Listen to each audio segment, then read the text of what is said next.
స్నేహితులారా, మనము మంచి అనేది చేస్తున్నప్పుడు వేరే వైపు నుండి నెగిటివ్ అనేది మనకు వస్తూ ఉంటుంది.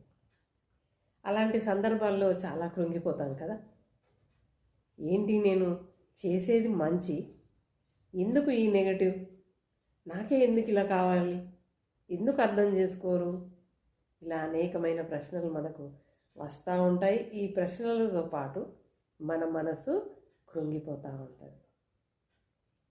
ఇదేదో మనకే అయ్యింది అనే అంతగా బాధపడుతూ ఉంటాం. కానీ దేవుని బిడ్డలారా, మనకే కాదు, చాలా మట్టుకు అనేకులకు మంచి చేసే ప్రతి ఒక్కరికి నెగిటివ్ అనేది వాళ్ళు ఎదుర్కొంటారు.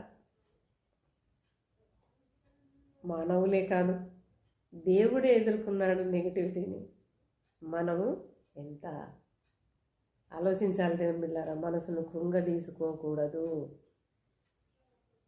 దేవుడు మరి తన ప్రియకుమారుణ్ణి ఈ లోకానికి ఒక గొప్ప ఉద్దేశం చొప్పున పంపాడు. కానీ మానవాళి అర్థం చేసుకుందా? ఎంత నెగిటివిటీ చూపించారు. చివరికి తాను పంపిన ప్రియకుమారుణ్ణి సిలువ వేసేంతగా కదా. అలాంటప్పుడు నీవేదైనా మంచి చేసినప్పుడు నెగిటివిటీ అనేది నీవు ఎదుర్కొన్నప్పుడు కృంగిపోవద్దు దేవుని బిడ్డలారా. ఒకసారి యేసుక్రీస్తు వైపు చూస్తే నీ మనసు బలపడుతుంది.